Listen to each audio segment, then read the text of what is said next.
రాజాసింగ్కు check పెట్టడానికి BJP ఆలోచిస్తుందా, ఆచితూచి అడుగులు వేస్తుందా అంటే కొంత ఇప్పుడున్న వ్యవహార శైలి చూస్తుంటే ఒకవైపు చూస్తేనేమో 50% ఏమో అసలు ఏం ఆలోచిస్తలేదు, ఈయన వల్ల ప్రతిసారి చిక్కులు వస్తూ ఉన్నాయి, కొన్ని వివాదాలు వస్తూ ఉన్నాయి, ఇష్టం వచ్చినట్టు మాట్లాడుతూ ఉన్నాడు, అవసరం లేదు పార్టీలోంచి అని చెప్పేసి ఆయన రాజీనామా లేఖను యాక్సెప్ట్ చేసి సరే నాయన నీ దారిలో నువ్వు ఇక చాలు రాజా అని చెప్పారు.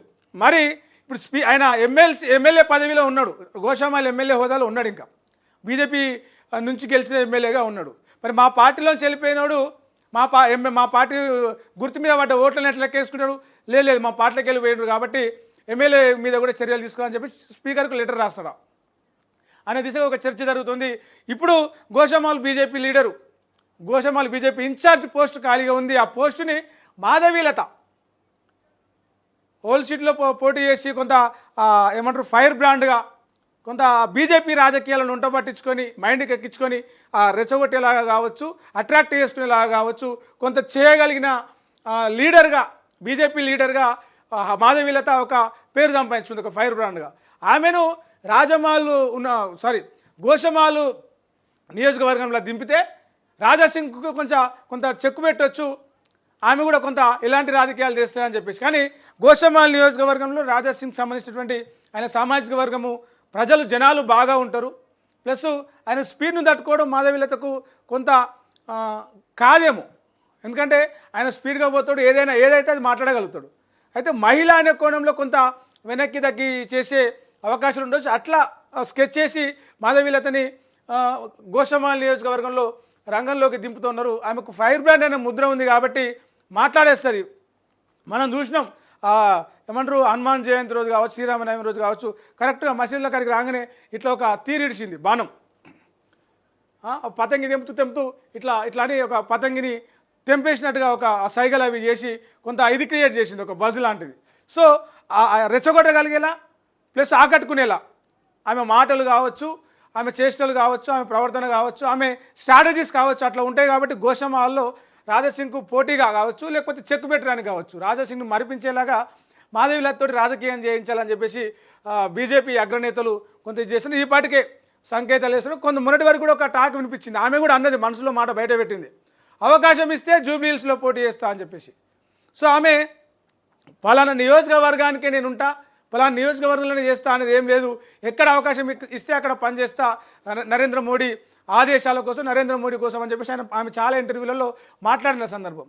అయితే ఇక్కడోసారి చూద్దాం మరి ఆమెకు ఏం చేస్తూ ఉన్నారు అని చెప్పేసి. బీజేపీకి రాజీనామా చేసిన గోషామహల్ ఎమ్మెల్యే రాజాసింగ్కు పార్టీ చెక్ పెట్టేందుకు సిద్ధమైంది. రాష్ట్ర అధ్యక్ష పదవి తనకు దక్కకపోవడంతో రాజాసింగ్ రాజీనామా చేసిన విషయం వాస్తవమే.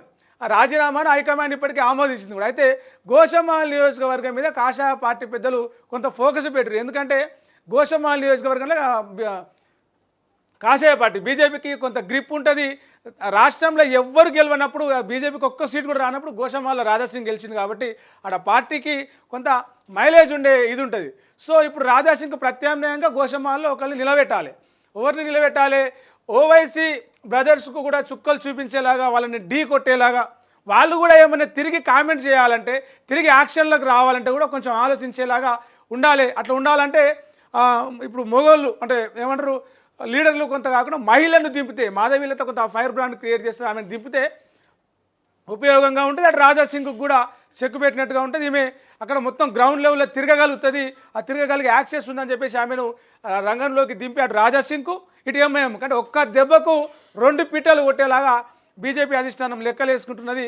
ఇప్పటికీ రాజాసింగ్ బీజేపీ తెలంగాణ నేతలను మాత్రమే టార్గెట్ చేసి అంటా ఉన్నాడు. మోడీని ఒక్క మాట లేదు, అమిత్ షాని ఒక మాట లేదు, నడ్డాని ఒక మాట లేదు, రాజ్నాథ్ సింగ్ని ఒక మాట లేదు, పార్టీ పెద్దలను ఎవరిని ఏమంటలేడు ఆయన ఢిల్లీలో ఉన్న వాళ్ళను. ఈడ ఉన్నటువంటి కిషన్ రెడ్డిని అంటా ఉన్నాడు, బండి సంజయ్ని అంటా ఉన్నాడు, రామచంద్రరావు తీరుని వ్యతిరేకిస్తూ ఉన్నాడు, ఈటల రాజేందర్కి ఇస్తాడు. అట్లెట్లు ఇస్తారు? ఆయన లెఫ్ట్ నుంచి వచ్చి రైట్లో ఉన్నాడు, ఆయనకి ఎట్లా ఇస్తారని చెప్పేసి క్వశ్చన్ చేసిండు. సో నాకే ఇవ్వాలనే ఉద్దేశంతో ఆయన మాట్లాడిన సందర్భాల్లో అవన్నీ చేసి ఉండొచ్చు. కానీ మోడీ అమిత్ షాల పట్ల విధేయత చూపించుకుంటూనే రాష్ట్ర పార్టీ అధిష్టానం మీద, రాష్ట్ర పార్టీ అధ్యక్షుల మీద, కీలక నాయకుల మీద ఆయన కామెంట్లు చేసింది. కాబట్టి మరి అట్లా ఏమన్నా ఆలోచించి ఆ పాజిటివ్ కోణంలో ఆలోచించి ఏమైనా ఆపుతారా? లేదు, రాష్ట్రంలోనే ఇప్పుడు పార్టీ కొంచెం ఎదుగుతున్న క్రమంలో ఉంది, కొంచెం స్పీడ్ అందుకున్నది.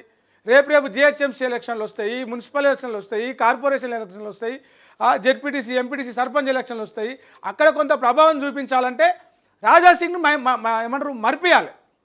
రాజాసింగ్ను గుర్తు రాకుండా చేయాలంటే అక్కడ ఇంకొకరు ఎవరో ఇది చేయాలి. ఇప్పుడు ఈ సినిమాలో ఒక హీరో కొద్దిసేపు ఏదో కష్టం నుండి మర్చిపోతే ఆ హీరోని మర్చిపోయేలాగా ఇంకో సైడ్ క్యారెక్టర్ ఒక ఆయన కొంత మెయిన్ రోల్ పోషిస్తూ ఉంటారు. సో ఆ మెయిన్ రోల్ పోషించే క్రమంలో కొన్ని సాహసాలు చేయాల్సి వస్తుంది, కొంత కామెడీ చేయాల్సి వస్తుంది, కొంత ఏమంటారు మెప్పించాల్సి వస్తుంది. ఆ మెప్పించే క్రమంలో హీరో కూడా కొంత మర్చిపోయి మళ్ళీ తెర మీదకి వచ్చేవాడు. సో ఈ గోషామహల్ నియోజకవర్గంలో రాజాసింగ్ను మరిపియాలి, ఆ స్థాయిలో కొంత ప్రజలను ఆకట్టుకోవాలి, కొన్ని హంగామా చేయాలంటే మాధవీలతనే కరెక్ట్ అని చెప్పేసి బీజేపీ అధిష్టానం భావిస్తున్నాడు. అందుకే ఆమెను గోషామహల్లో దింపి అక్కడ పనిచేయించేలాగా అటు ఎంఐఎంకు ఇటు రాజాసింగ్కు ఇద్దరికి చెక్ పెట్టవచ్చు అనే దిశగా పిలిచి మాట్లాడారట. ఇప్పటికే త్వరలోనే ఏమంటారు సంజయ్ బన్సల్ అధికారికంగా పార్టీ సునీల్ బన్సల్ ఆదేశాలతోనే మాధవీలత ఓల్డ్ సిటీలో పర్యటిస్తూ త్వరలోనే ఒక అధికారికంగా ఒక ప్రకటన వచ్చే అవకాశం ఉంది. అప్పుడు ఇక పూర్తిగా రంగంలోకి దిగి ఇది చేసే ఇది ఉంటుంది ఇక మాధవీలత. ఇది ఇట్లా ఉంటే ఇక జూబ్లీ హిల్స్ ఉప ఎన్నిక